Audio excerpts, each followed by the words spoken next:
So, we got a pretty interesting show for you guys today, but before we dive into this topic, do me a favor, drop a like on the video, subscribe to the channel. You already know who it is. It's your boy, Reggie. So, Deion Sanders, man, he was a little bit pissed off after Colorado defeated Arizona State. Now, I came across this article from Fox Sports, and it says that Deion Sanders on Shedeur being the most sacked quarterback, quote, he's sick of it.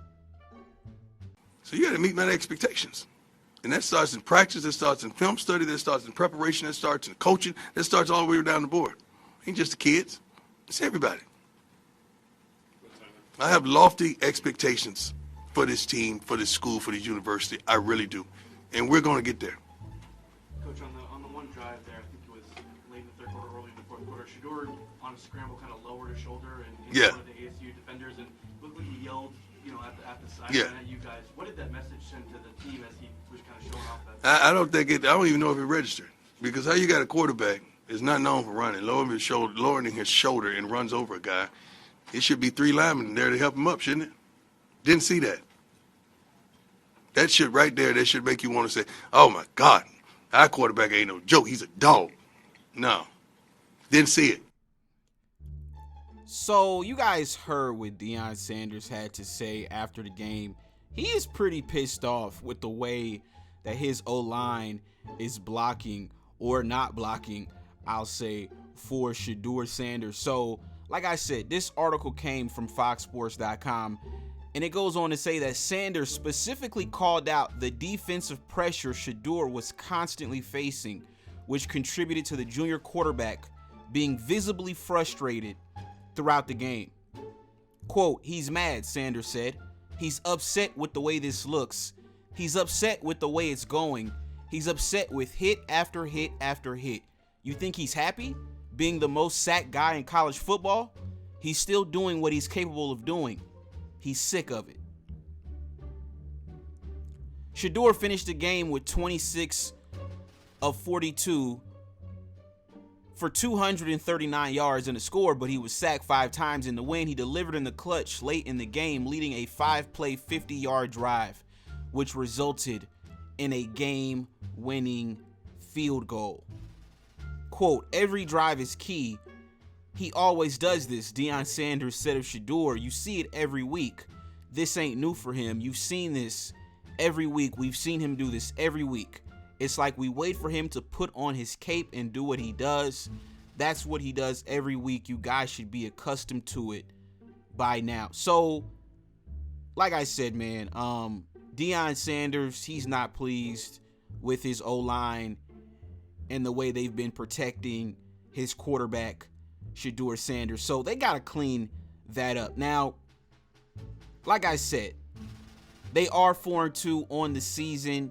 Just defeated Arizona State, and they will be taking on Stanford, if I'm not mistaken, in their next ball game. But another interesting story that I actually came across was J.J. Redick, right? So if you guys don't know, Deion Sanders spoke to the Philadelphia 76ers, and J.J. Redick, he took to Twitter to basically say that that conversation should have never been put on social media. I grew up in the NBA. The teams I was on, we had plenty of motivational speakers.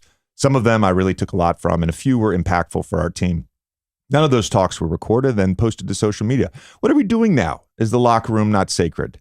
And did not tweet it out necessarily for engagement, but certainly got a lot of engagement. And a lot of people upset by what I tweeted out. So I just want to talk about this real quick before we welcome in Steve and Nikias. Look, a lot of people think I'm referring to Deion Sanders. I'm referring to Coach Prime. In some ways, yes, right? Because, his talk to the Philadelphia 76ers was posted to social, and I recognize that the 76ers didn't do that, right? That was Prime's people. The difference for me, first of all, I love what Prime is doing. I fuck with him hard. Like, he's awesome. Like, love it. Love it. That was not a knock at Coach Prime. Let me explain the difference, though. Coach Prime is coaching college football, all right? I have no issue with him having cameras on him all the time. He's selling a program. He's selling a culture. He's trying to get his kids and his players NIL deals. He's trying to build the profile of Colorado football. It's a totally different thing. You think about the change in the landscape of how college programs approach social media. They are selling. It is a recruiting tool. I couldn't imagine when I was at Duke to have behind the scenes access all the time. There's cameras at Duke all the time, and they post everything on social. Like, that is the day and age we live in. There's no going back. We've opened up this box. There's no going back. I recognize that. I'm not even referring, partially referring to the dinner speech that Coach Prime gave, but it's more about every single, it's like Grant Williams in the huddle showing leadership, Jaylen Brown dribbling a basketball on the sidelines. I get it. We want content, but I make content. I'm in this. I know. Some things don't need to be posted. Some things there doesn't need to be a camera on. It's interesting because I when I was having conversations with friends the next day, I kept using the word intimacy. And Nick Nurse yesterday, when we were doing our pregame meeting, he used that word. He talked about building trust with players, and he's like, I've spent a ton of time with them this summer. Obviously all September, now get a week of training camp, but I'm not at the point now where there's intimacy. And my question, and this is what I was trying to get to with my tweet, how do you build intimacy? Can you build intimacy if there's always a camera on? Shut your bitch ass up. So, you guys heard what JJ Redick had to say. And listen, man, I've been watching JJ Redick since he was at Duke. Back when I was in middle school, I used to hate him when he was at Duke. He's one of the best college players I've probably ever seen. But JJ Redick, man, you got to stop, man. I mean, seriously. When I saw the clip of Deion Sanders speaking with the 76ers, not once did I ever think to myself, man, why are they recording this? I had the exact opposite thought, ladies and gentlemen. I thought, I'm so glad that I get to get a behind-the-scenes look at something like that, right? So, to me, it just seems like JJ Redick is just looking for something to complain about, right? That's all I can really come up with after hearing those idiotic comments, man. I mean, everything is recorded now.